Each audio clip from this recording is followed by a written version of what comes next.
ఇదే కాదు మిత్రులారా, నా మంత్రివర్గంలో 4 దళితులు మంత్రులు ఉన్నారు.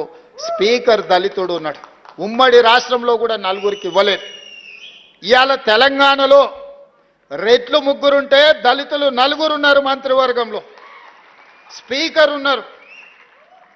17% జనాభా మీరుంటే 27% మంత్రివర్గంలో ప్రాతినిధ్యం దళితులకు ఈరోజు అందించిన గిరిజనులకు కాకుండానే దళిత సామాజిక వర్గానికి ఈరోజు ఇవన్నీ చేసినాం. దీనికి ప్రధానమైన కారణం శ్రీమతి సోనియా గాంధీ, రాహుల్ గాంధీ గారు మీ పట్ల ప్రేమతో ఉన్నారు, దయతో ఉన్నారు కాబట్టే ఇవన్నీ చేయగలిగినాం.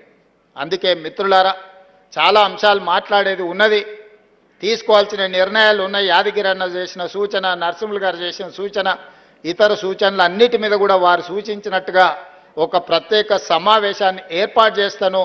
రీసెర్చ్కు సంబంధించి మా ఊరోడు మా కాసిం కూడా సూచన చేసిండు. తప్పకుండా ఆ సూచనల నేపథ్యంలో ఒక ప్రత్యేక సమావేశాన్ని ఏర్పాటు చేసి మీరిచ్చిన సూచనల మీద ప్రభుత్వం ఏ రకమైన నిర్ణయం తీసుకోవాలనో తప్పకుండా తీసుకుంటుంది. చివరగా ఒకే ఒక్క మాట, ఎన్ని వజ్రాలున్నా కోహినూరు వజ్రానికి పోటీ లేదు. దశాబ్దాలే కాదు శతాబ్దాలు గడిచిన వజ్రాల గురించి చర్చించాల్సి వచ్చినప్పుడు కోహినూరు వజ్రాందే మొదటి స్థానం.